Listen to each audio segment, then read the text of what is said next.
Tungod kay wa man ko magustuhan sa akong ugangan, ako na lang siyang gibirahan sa gabihan. Kining mga ugangan DJ Sam mao gyud pirmi ang magsugnod og kagubot sa pamuyo sa magtiayon. Sila ang pirmi hinungdan nga magkaaway og di swertihon musangko sa panagbulag. Tag-as kayo mga standard, wa baya sa lugar. Tawagan na lang kog Dodong DJ Sam. 37 anyos ko ug usa ka construction worker. Ako nga asawa DJ Sam, usa siya ka maestra sa daycare. Nagkauyabing duha kaniadto kay hatid sundo man ako siya sa sityo nga iyahang gitudluan. Apan dihang nagdugay, hinay naman ang pamasada nako DJ Sam. Maong gigrab na lang nako ang offer sa akong mga kaila nga manarbaho na lang sa construction. Kini akong ugangang babae DJ Sam. Kung makaasta, labaw pa sa akong asawa. Magsige na lang na siya giyaw-yaw. Sukwahi kaayo sa akong ugangang laki DJ Sam nga maghilom-hilom ra. Pero usahay, maabdan pod nako na silang magsumpaki. Kaya tungod lagi sa baba pod sa akong ugangang babae. Ako ang iyahang ginablame DJ Sam nga nung wa daw nagsuporta sa ilaha kaayo ang akong asawa nga si Beng. Kay lagi, gibuntisan ma daw nako nga wa pa daw makabawi sila sa ilahang gasto. Duha na ang among anak ni Beng DJ Sam. 5 ka tuig na pud ming minyo, pero wa gihapon maka-move on ang akong ugangan. Laliman ka, magsige na siyang pangutana kang Bing kung sakto ba daw ang sweldo nga akong ginarimit sa iyaha. Kung magpabadlong ba daw ko, kay dila lagi day way labod nako ug siya daw mismo ang mukastigo sa ako Ginabaharan pa ko niya DJ Sam, magkilawon lagi daw ko niya way suka-suka.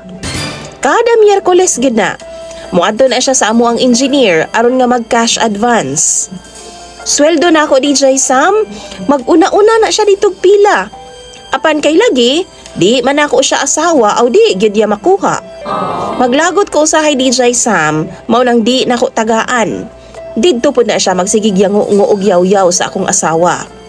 Duna kay kausa no, sa kalagot na ako DJ Sam, napura naman jud ko. Wa ko'y trabaho ni adto nga time. Ni adto bitaw ko sa among gabihan kay manguha lagi kog lawg sa baboy. Nanguha ko gabi DJ Sam, aron akong latan. Gisundan ba naman ko og yaw-yaw sa akong ugangang babay?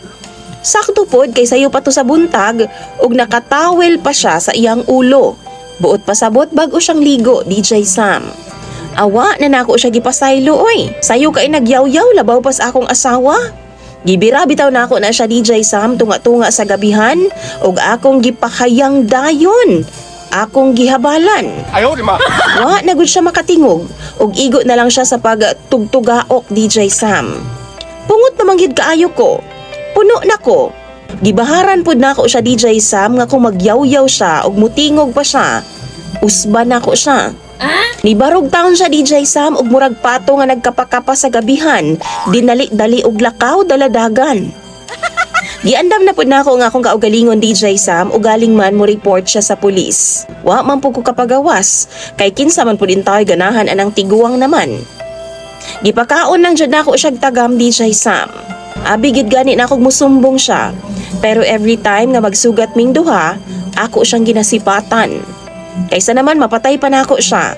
Giato na lang nako, kay di man gyud madag istorya sa akong asawa. Tud man DJ Sam, 4 na kabuan gikan sa nahitabo, hilom ra man gihapon siya. Wa man siya misumbong, ug wa na pud ko kadungog nga nagyaw-yaw pa siya. Wa na pud ko niya ginapakaulawan sa trabahoan. Usahay gud do kanang ako ra usa, magkatawa na lang ko. Makonsensya pud ko nga magtan-aw sa akong asawa. Adlaw-adlaw ko nang ginapangayuan og pasaylo sa kahitasan DJ Sam. Tungod kay wa namang gyud ko kapugong sa akong kaugalingon.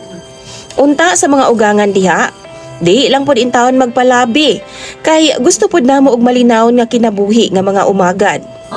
Daghan kayong salamat DJ Sam ug sa mga viewers nimo. Mangutahan na lang ko, angay pa ba na akong ikumpisal sa akong asawa ang nahitabo? Imong sender, Dodong.